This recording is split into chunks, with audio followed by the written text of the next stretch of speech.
and stuff, and they will listen to their story, and they will take it and write it on their own. They write it, they make it look as if the slave never wrote it, as if they're the one who wrote it, the story. And that was also the pass that slaves needed to be published. You have to have somebody has to agree and say it's okay after reading the manuscript or reading your story. They have to get agreement. You have to have agreement. You're a slave. You have no voice. You have no right. You have nothing. So, but your story, I'm interested in your story. You give me your story, I'll go and write it, and I'll put my name on it. Sometimes I will say, mention briefly your name in the story. That's what was happening in the first place. So the real view of the slaves and their condition were colored by the aims of their writer. So the writer will just put whatever he wants in the story and publish it. So with no accuracy at all, no context, no history, nothing, no historical background or anything. So most of the 6,000 plus narratives depict the slaves' oppression, celebration of liberation, and appeal for help. Slave narratives were not only tools of emancipation, but free expressions showing the mental abilities of slaves. They gained their freedom through their biographies, autobiographies, and articles published in newspaper journals. They often did not know their date of birth or parents' name, but they changed their lives and others through their writing or being interviewed. Omar ibn Said had an autobiography. Ben Solomon also had a biography, but in English, not in Arabic, and he didn't write it himself. A white editor wrote it for him. So, and the same for Ayub Suleiman. Ayub Suleiman also used people who were interested, like abolitionists, missionaries of the American Colonization Society. They were interested into his narratives, so they wrote his autobiography, but in English. So in doing so, they took up the challenge of self-improvement, the slaves, both of their person and condition, and of fighting for human rights. Some slaves, however, had unique experiences that set them apart from other slaves.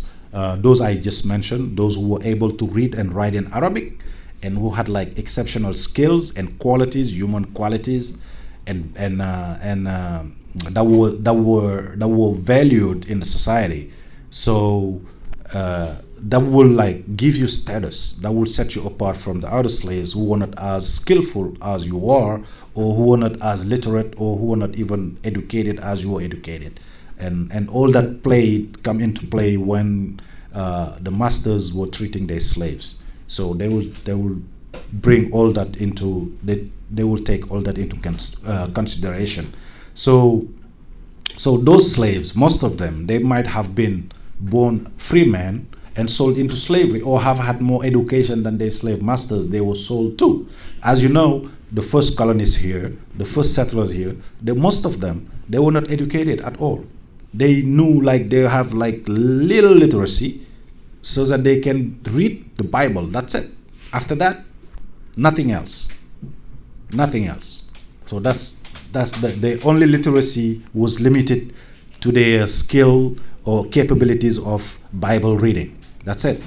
So the slaves, on the other hand, they were capable of reading and writing and analyzing and thinking and making quotations and from other books they've read, or they can textually copy word for word, sometimes, with some little problems, like Umar ibn Said did when he was writing Surat al-Mulk, Tabarakallazi biyadihi al-mulk. He wrote all of it, and he wrote also Surah Fatiha, he wrote Surah Ikhlas, and Surah Nasr, Iza Jaa Nasrullah. He wrote all that out of memory after 25 years into slavery, and even didn't open the one time in those 25 years the Quran or read the Quran, but he could remember all that. So those were like people who were very educated and well read and all that.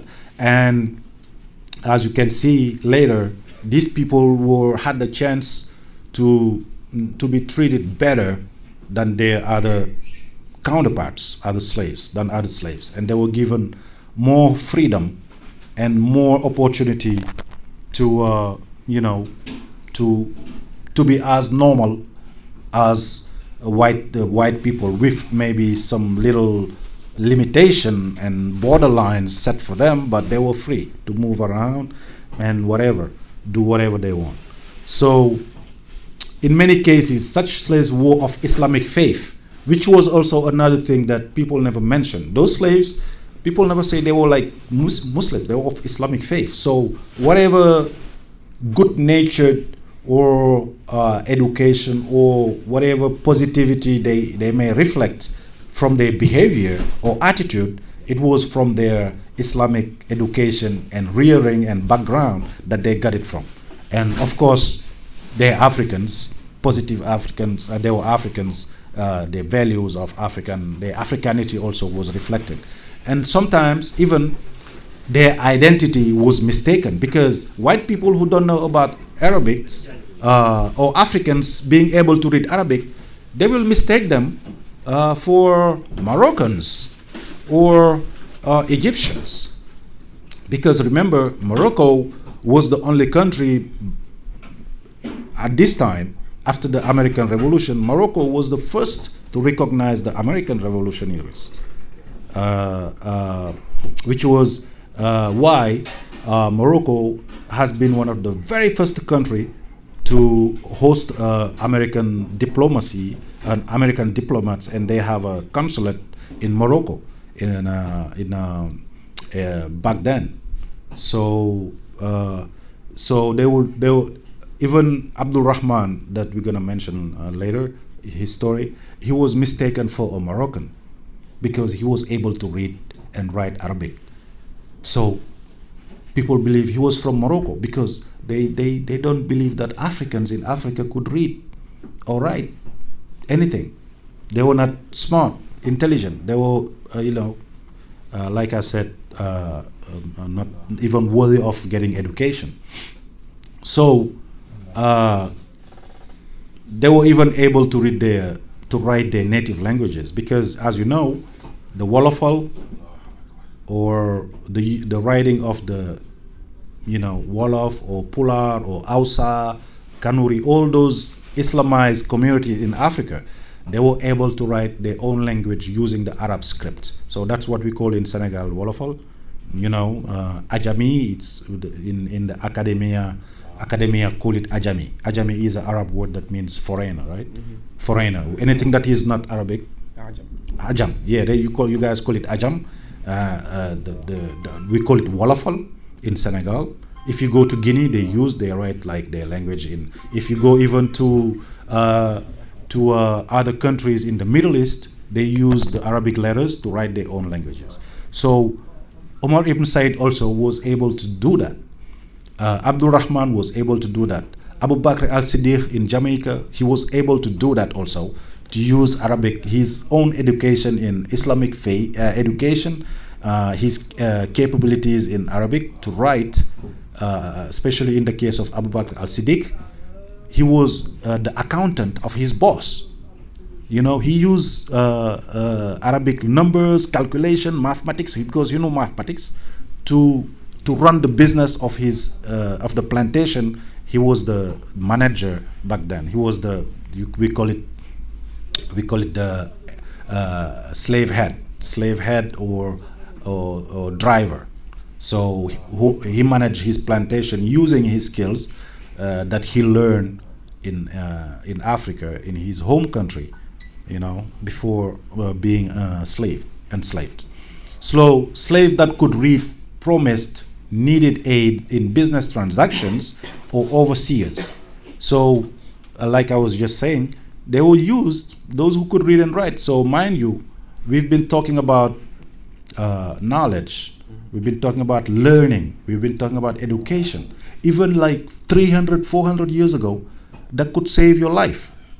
These slaves we are talking about were Muslims, educated, capable of reading Arabic and writing it, and even using Arabic to write. When they started learning English and speaking it, they started using Arabic to write in English. That's what Omar ibn Said did. Omar ibn Said did that in his autobiography. When he was asked to write his autobiography, he used certain English words. He wrote them into Ajami. He used Ajam to write, like jail. He wrote it in English, but using the Arabic. He wrote names of English names using Arabic, Ajam. He used names of towns like Charleston, Fayetteville. He wrote all those words using Arabic script. So, which is something that was very amazing back then for people who could not read, especially among the British settlers, who most of whom were illiterate. So, and plus they didn't know Arabic, because you write Arabic from left to right, and from left to right. Like, what is this? You write so he amazed people around him, and that later you will see that that helped him a lot and saved his life, because he was educated. So we've been talking about the importance of education, knowledge, and that's what most of the guests here who stopped by to have a presentation and conversation with us, they've been talking about, education and knowledge. So without knowledge or education, I don't think we would have been where we are right now, or even me sitting here in this desk and conversing with you. So it is very important, and this tells you more about how Africans, gave importance, especially Muslims. We're talking about the 16th century. We're talking about the 15th century, even way back before that. As soon as Africans were Islamized, they started opening schools, building mosques, and opening schools. So those were two main foundational pillars of the growth of the religion of Islam in Africa. Building schools and building mosques, especially, sometimes like you see here, we double the mosque as a school also. That's a tradition in Islam that dates back to the Prophet Sallallahu Alaihi Wasallam days. So, but the pesky problem, which is like the problem that the pesky problem among those slaves, rejecting the yoke of slavery, was always present. So in the slave narratives, especially also the Muslim slave narratives, so rejecting slavery was a prevalent theme. So anytime a slave was writing, he was rejecting the system, especially among the Muslims. Omar ibn Said did the same, because he invoked Surah Al-Mulk, right?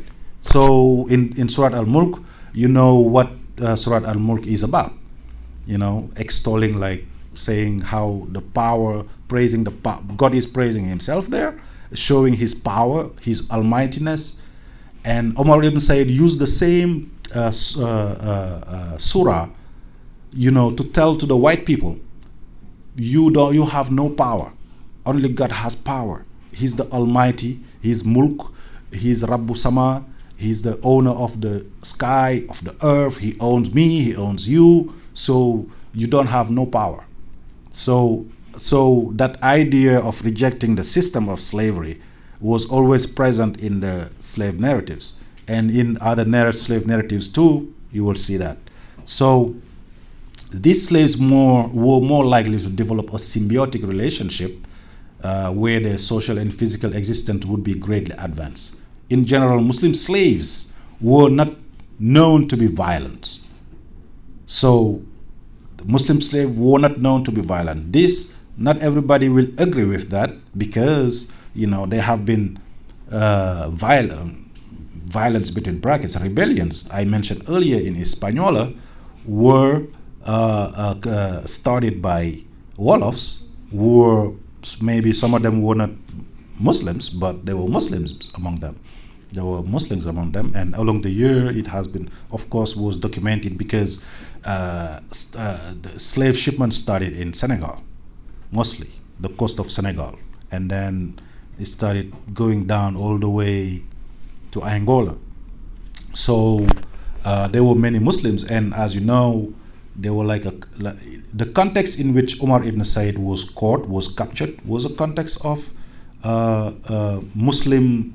Muslims fighting non-Muslims, or Muslim chief fighting people who were other Muslims who questioned his leadership and stuff like that. So, and those were a context of jihad of Muslim leaders in West Africa, especially in Senegal, in Guinea, in Nigeria, in those countries, in Mali, and mostly in Guinea, Senegal, the Senegambia, and Sierra Leone, and Nigeria, because in those countries there were theocracies. Like Senegal had one, Guinea. You had Bundu, you had Fouta, which was a theocracy started by Charna Suleiman Baal and later by Almami Abdelkader Khan. And if you go to Nigeria, you got Sokoto Caliphate by Usman Danfodio. And if you go to Guinea, you had like the Timbo theocracy I was just mentioning. That was started by Ibrahim Osori Diallo, who's I mentioned Abdurrahman Ibrahim Osori, who was his son, captured into slave and sold here. And if you go also to, and you had all these theocracies that were like trying to expand their influence and spreading Islam. So they were always in conflict with other communities that did not embrace Islam in the first place. So during those contexts of war, of warfare, that's what fueled the slave trade, the Atlantic slave trade. So Muslims and non-Muslims, all of them were, if you were defeated, you were a slave, you were sold into the slave trade, Atlantic slave trade.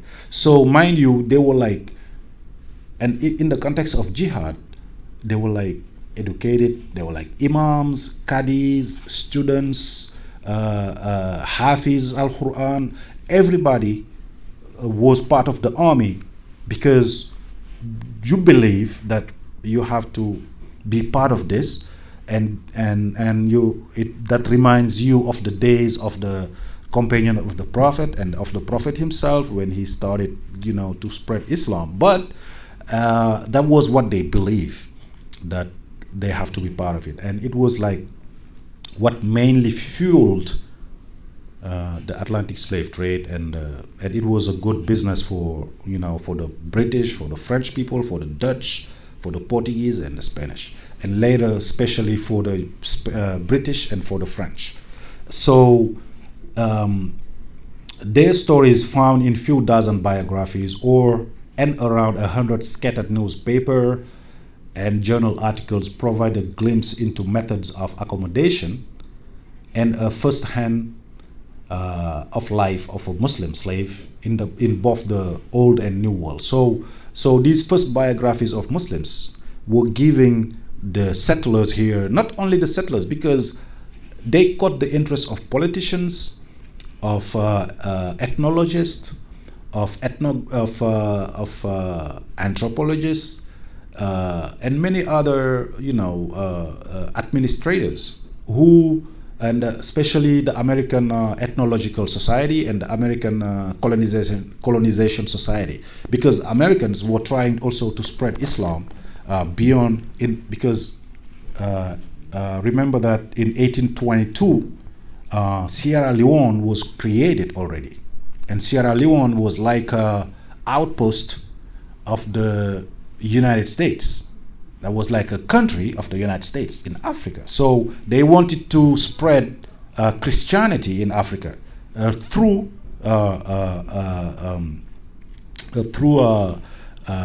Liberia, and so these Arabic readers, these slaves who could read and write Arabic, they wanted to use them as missionaries.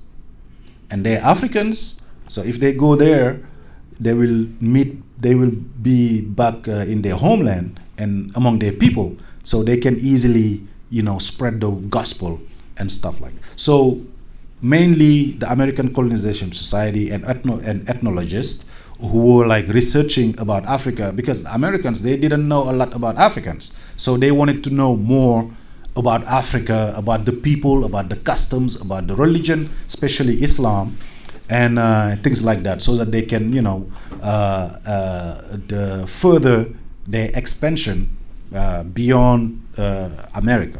So that's why they were very interested into these educated Muslim slaves. And so Muslim slave narratives as a genre. So it came a time, even though, like I mentioned earlier, we are gaining interest into knowing more about the legacy of these Muslim slaves. So how were they considered back then, at the time when they were like using or they were asked to write about their life story for the people? So the Muslim slave literature covers roughly the years 1734, because 1734 was the first year the first Muslim slave narrative were the first one was published, and it goes all the way to 1857, which was like the last known period where a biography of a Muslim slave was published. So it consists of newspaper articles, because the first mean of conveying the life story of these Muslim slaves were the newspapers. Newspapers back then, they were the very very widely used, and there were no phone, there were no TV, there were no radio. The only information you can get, you have to get it from the newspaper. So those were the first medium that were using the slave autobiographies, so that the public can have access to it and know about Africans, Muslim slaves especially, and diary entries and letters, church and plantation records, because the church, they had slaves as well as the plantation. So the church were organizations, incorporations who own land and develop their land using manual labor. The manual labor were the slaves. So if you happen to be a Muslim, like Omar ibn Said or Abdurrahman or Job ben Solomon, all those, they were converted to Christianity in the first place, because you can't escape conversion while you were here in America during those days. And as a slave, you have no right, nothing. You just have to follow the orders from your masters and whatever he wants out of you. So church and plantation records, American colonization papers, I was just mentioning the ACS, the American Colonization Society, they were very interested in those, Muslim slaves, and occasional books such as Richard Maddens, he was very interested in Africans. He was an ethnologist, and he researched a lot and wanting to produce and bring information about these people, especially from Africa. And he published a book in 1835, A 12-Month Residence in the West Indies, or Bluets. Bluets also was in the same. He was in the same vein like Madden. He also wrote a lot about African slaves, especially Muslim slaves, and and he Bluets also some memories of the life of Job ben Solomon. So Job ben Solomon, I mentioned him earlier, Ayub Sulaiman ben Sulaiman, and this was the first time that somebody was putting him into a book and presenting his life story. So that this book also was published in 1734. So authors of books that focus on these slaves, they were impressed by the subject of their narratives and the description of their native homelands in Africa. Like I mentioned, they were only interested in knowing something about Africa, and but they were not interested by the condition, the bondage condition of the subject, meaning the slave. They were not interested into that. But later, that helped because of that relationship of their capabilities to remember, to have vivid memories of their childhood, of their education system, the school they went to, the teachers they went, the book they read, and describing the land and all that gained most of them freedom, because these people, like I was saying, they were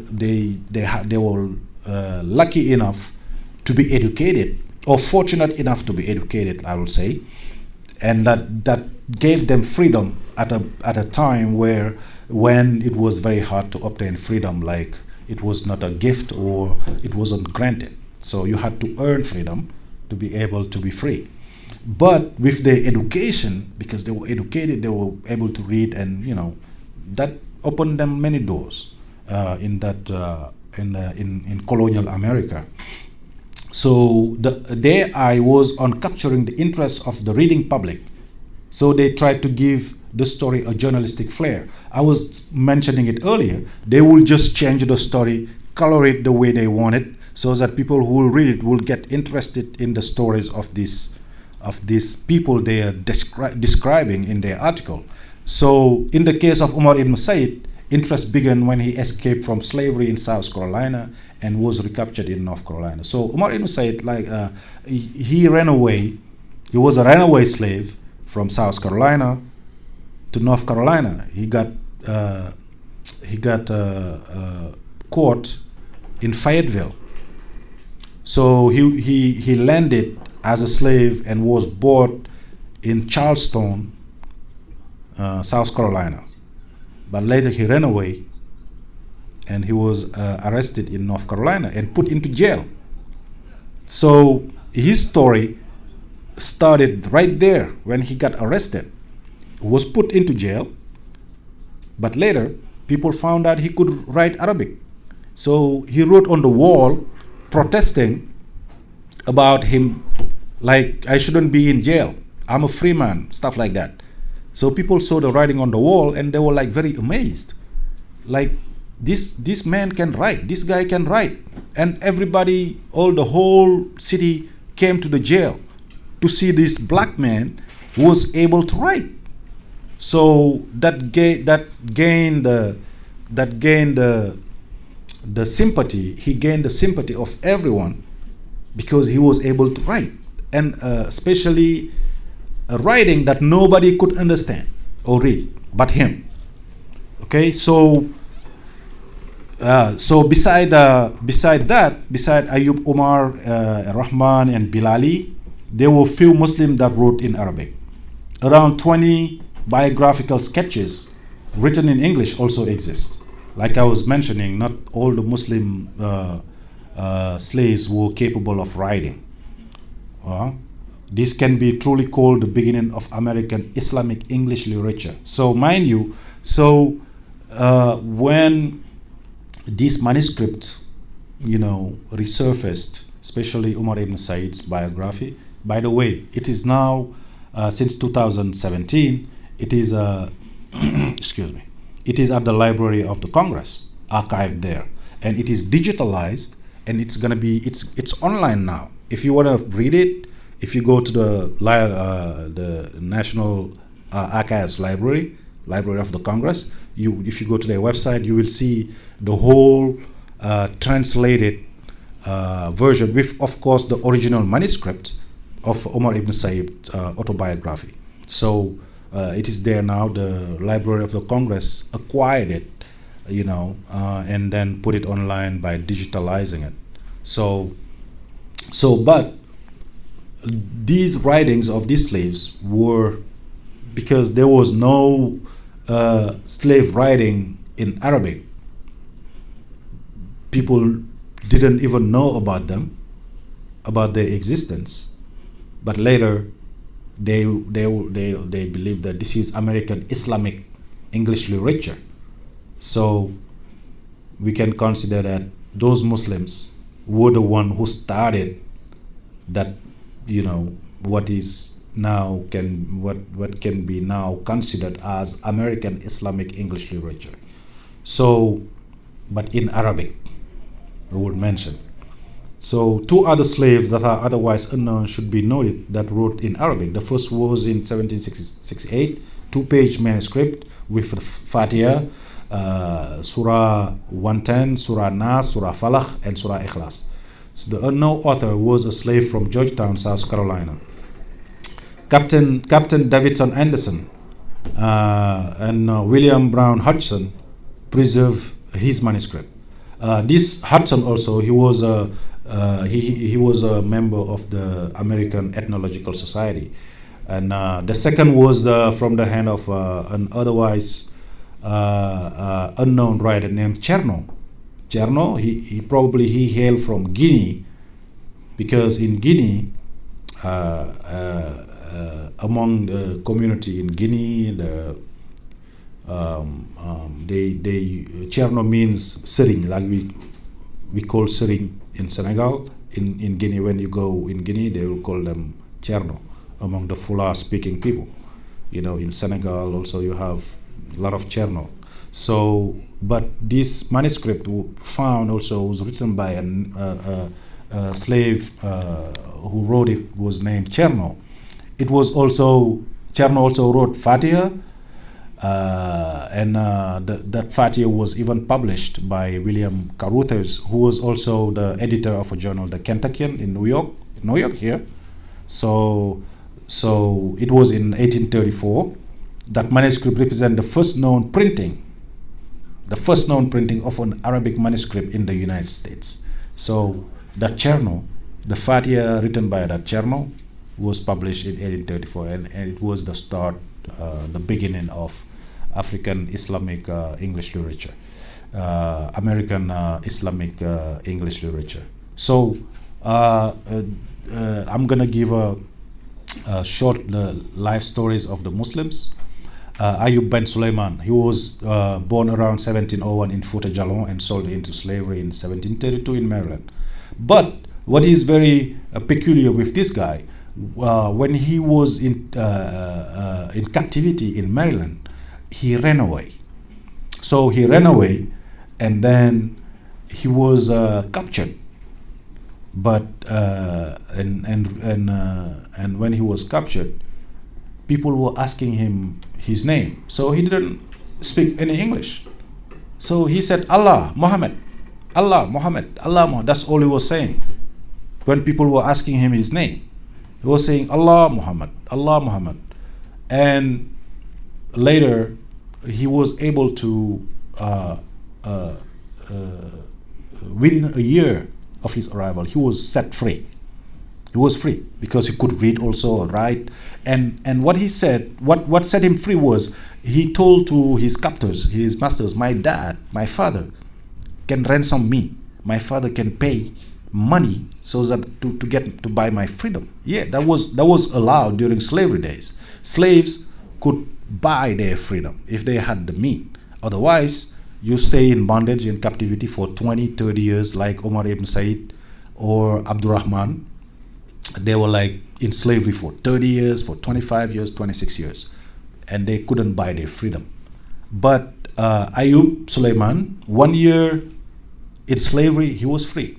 And he wrote a letter to his father in Africa and gave the letter to a captain of a ship who delivered the letter. But by the time his father sent the money, he sent gold powder, poudre d'or, pendahu or, la papa ji yoni. But by the time the money got here, he was already en route. He went through England. He stayed in England for some time. He even befriended the court of the king and the queen and the people around the king and the queen, because he was like very exotic person, and was very open-minded and very jovial. He could make people laugh. He had a good sense of humor and all that. So, um, so, but not much was known. He returned to Guinea eventually. He returned to his homeland in Guinea, but not much was known about. He didn't talk much about, because he spent just like 1 year. So people were expecting that he may tell while people were writing his life story, they were expecting him to be able to tell them about the Middle Passage. The Middle Passage meaning meaning the voyage from Africa to the America. That's what is called Middle Passage in academia, in the intellectual, and in literature and stuff. So another one here, Bilali Muhammad. Bilali Muhammad, he was born around 1780 in Timbo in Guinea. So he was captured when he was about 14 years in a tribal warfare. This was not a tribal warfare, actually. It was a jihad war, because there was a war between Muslims and non-Muslims. So it was one of those wars that he was captured, and he was taken into slavery in the Bahamas. He was sent to Nassau, Bahamas. Mind you, the slaves that came in the United States here would maybe 3% of slavery, of the slaves captured. 3% of the 11 to 15 million slaves, only 3% come to the United States here. All the rest, they were sent into the islands, the Caribbean, and Latin America. That's where like 75-80% of all the rest of the slaves went to. So eventually he arrived in Spalding Plantation in Sapelo Island, Georgia, about 1810. And he was known to be a devout Muslim and the head driver of his master's plantation, where he was left unsupervised for months on end to manage 500 slaves. So this guy, he was trusted by his boss, by his master. So he was running an entire community, the whole plantation, 500 slaves were under his management. And it is said that he practiced public praying. He was praying in public and fasting.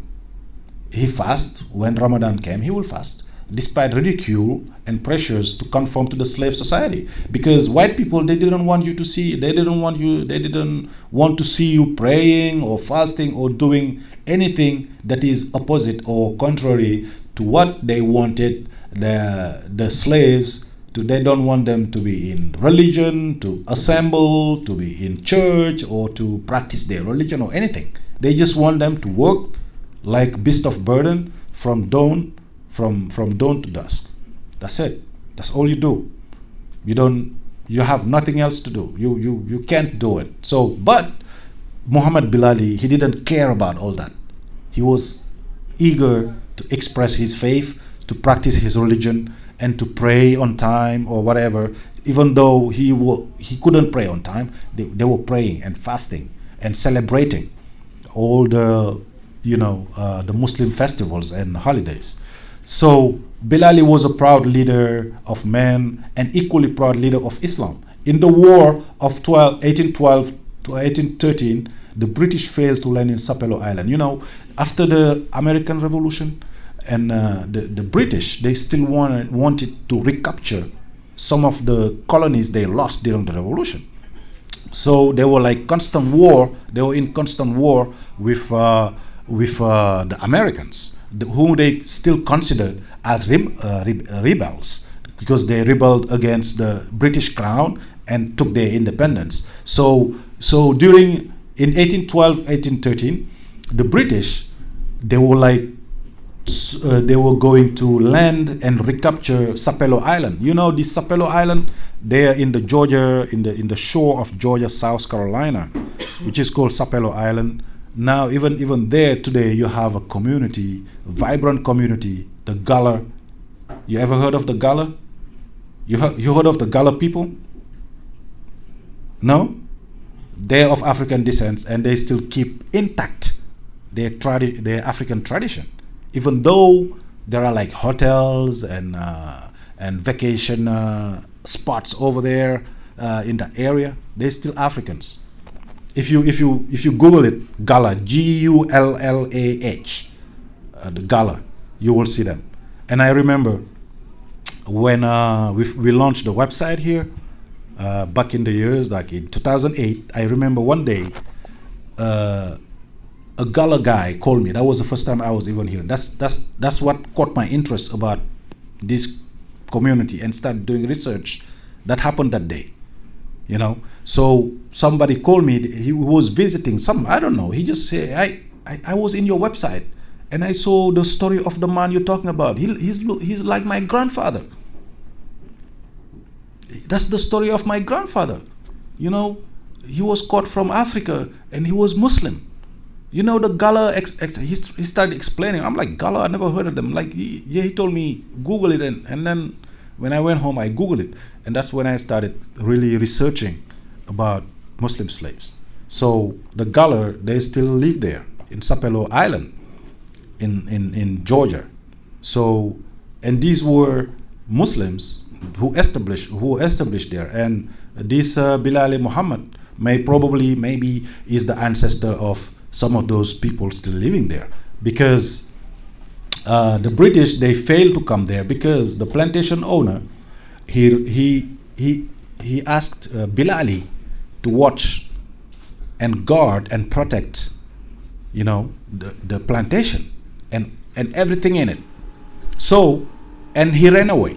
The plantation owner took his family, and all the white population, they ran away because they believed that the British, when they land, they will beat them and burn their plantation and, you know, take whatever they want there and just like destroy the rest, burn to the ground their plantation. So they left to save their life, but they left their slaves behind, telling them and tasking Bilal Muhammad, excuse me, to guard everything. And he was given firearms.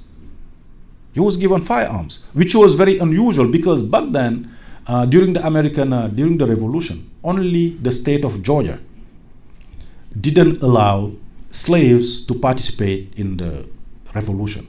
Other states in the Union or outside of the Union, they allow slaves. With the problem, they allow slaves to fight for them, as well as the British and the Union Army and the Confederates Army. They all told the slaves, if you fight, after the end of the fight, you'll gain your freedom. So, but Georgia didn't allow its slave to fight. But as I was saying, Bilali, he was given weapons by his master to defend the island and his plantation. So there were like 80 slaves with Bilali. But you know what's very astonishing about the story was it is said that Bilali told his boss, I'm just gonna protect the Muslims here, not the dogs, excuse me of the words, not other people. I'm just gonna protect the Muslims. I'm not protecting anybody else. So he was ready to put his life on the line to protect his people, his own people. So, which is very courageous and brave. And but the sad thing about Bilali was that he did not pass any family names that might allow tracing to his family roots. But he had like 17 children. He had 7 sons and 12 daughters. So, and some of the daughters, Charlotte, Margaret, Yoruba, Medina, Binta, Phoebe, some of them were named after his wife because he was a polygamist. He had 4 wives. So when he was in the Bahamas, he married all those 4 wives there. And when he came in the United States, certainly he was sold. He came here with all of them. So some of the names of his children are the names of his wives, like Margaret and Charlotte and Phoebe. So and he had like 7 sons Harun, Suleiman, Bilali, Ben Ali, and many other. So his wives, Fatima, Phoebe, Hester, and Margaret. So he left behind a manuscript of the Islamic practice of tasbih. Tasbih, right? So tasbih, what is it, like a remembrance of Allah? Like, is it zikr? Zikr, right? So Bilali, he wrote a tasbih, manuscript, and to show also how to pray, how to fast. It's like excuse me, 13 pages, but it's unfinished on Islamic law. 13-page unfinished manuscript on Islamic law dealing with zikr, wudu, iman, salat, fajr, and fasting and all that. According to a family legend, Bilali was buried with his Quran and on his chest and his sheepskin rug, prayer rug. So when he died, he was buried with his Quran on his chest, and the sheepskin he used to pray with, he was buried with all that. So he left also a recipe of how to make rice balls. Rice balls are like what we call in Senegal naka, right? Which year he died? Huh? Did they mention which year? Yeah, 1859.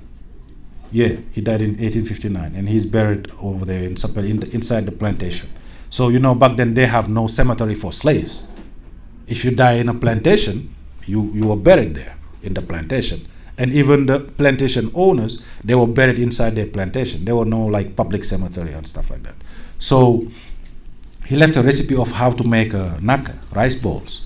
It's in rice, because rice is the commodity they have to make that. But in Africa, it's in millet. We use millet to make the rice balls.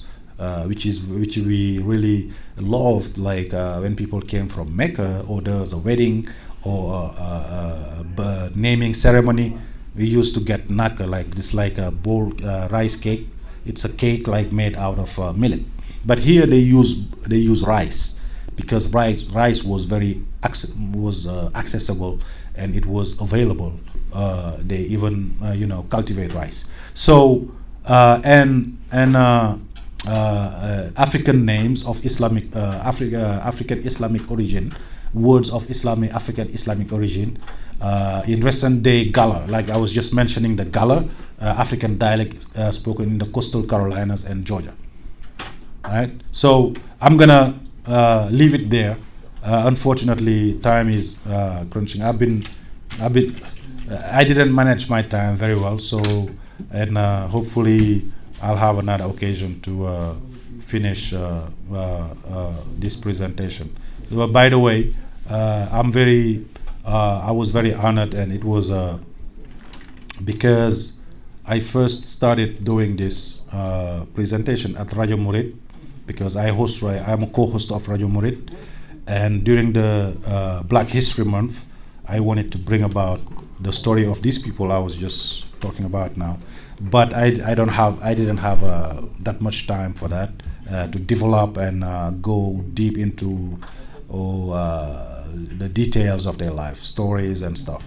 And I was given the opportunity here today, and before my closing arguments would be just to keep encouraging Bashir and all of you guys on the good job you guys are doing into staying and grounded in and firmly the advocating the importance of you are the advocates of your religion, Islam, and even beside that of knowledge, education and all that. And I'm very proud of all of you, especially you who are up front and taking charge and taking the lead and inspiring the younger generation and the youth who are frequenting the Daaray. And I am very proud also to see that we are still staying in touch and bringing people here that can exchange and converse with you so that all this in the perspective of increasing your pursuit of knowledge. And I'm gonna give Senior Bashir the floor so that he can conclude, or if you got any question or anything. Question, yeah. Yeah, sure.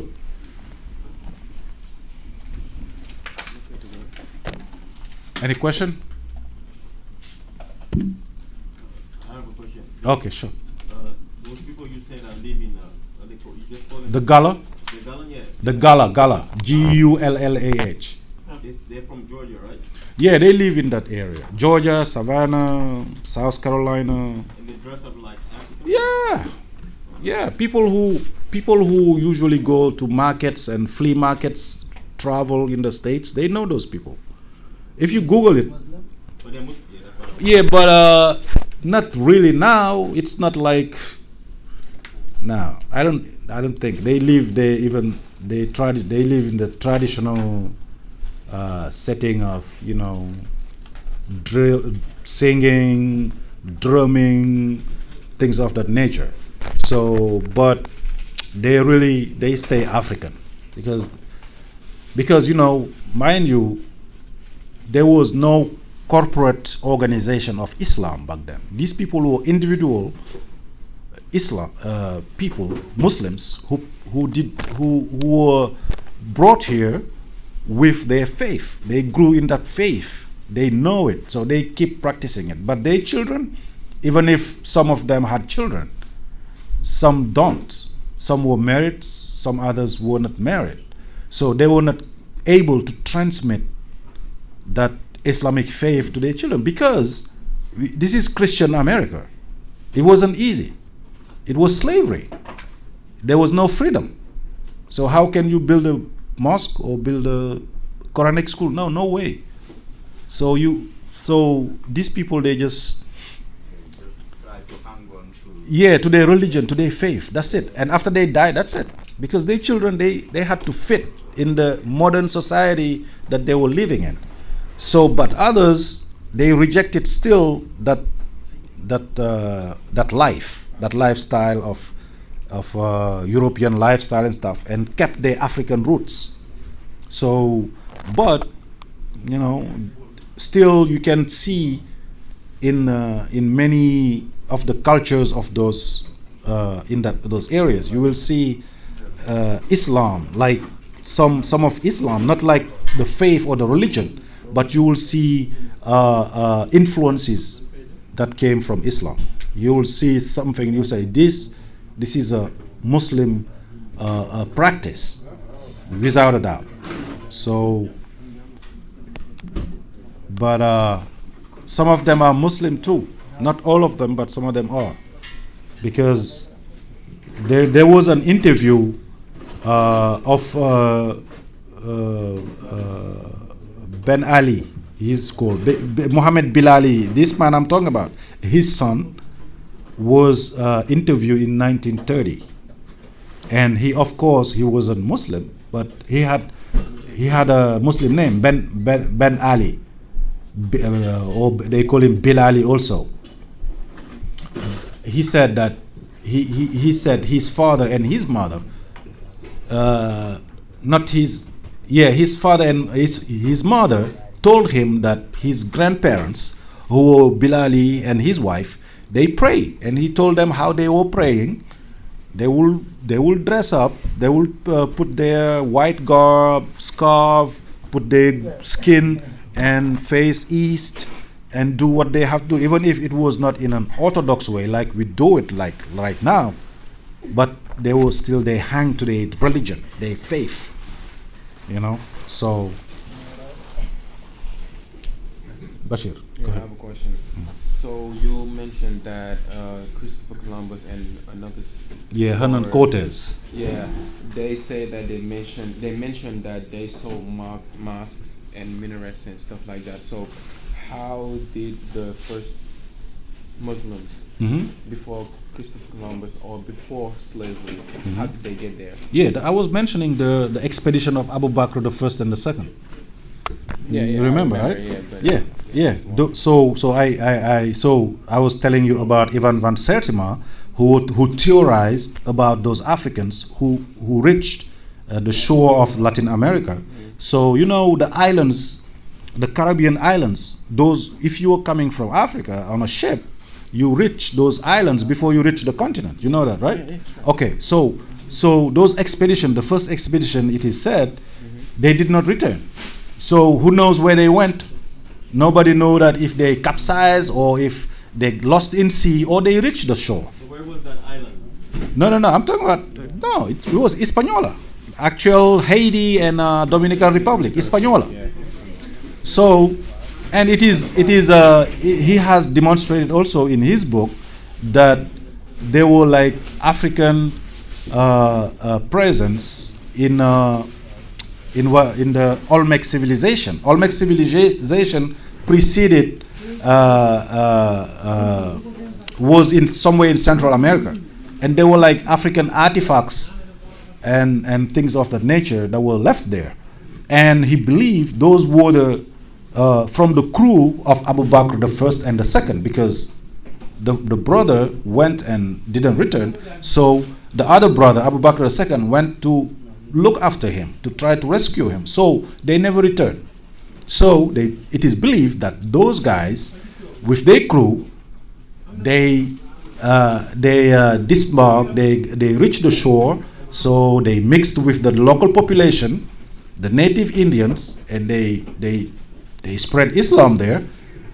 And as you know, back then the United States did not exist, so all this part, like California, Mexico, even California, the name sounds like Caliph, and it is said that the Muslims were the first to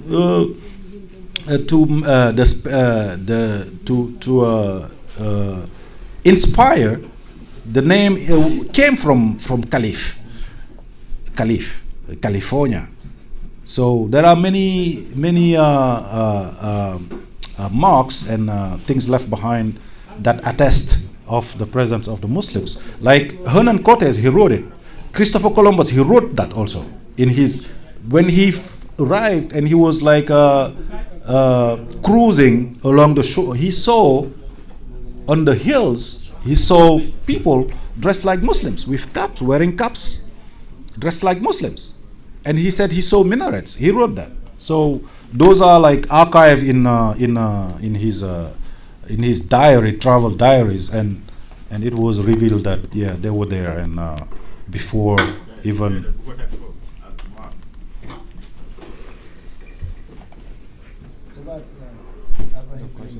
Huh?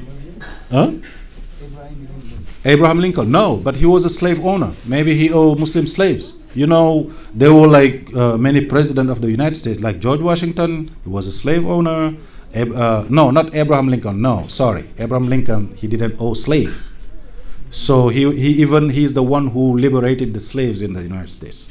So, but George Washington, Thomas Jefferson, and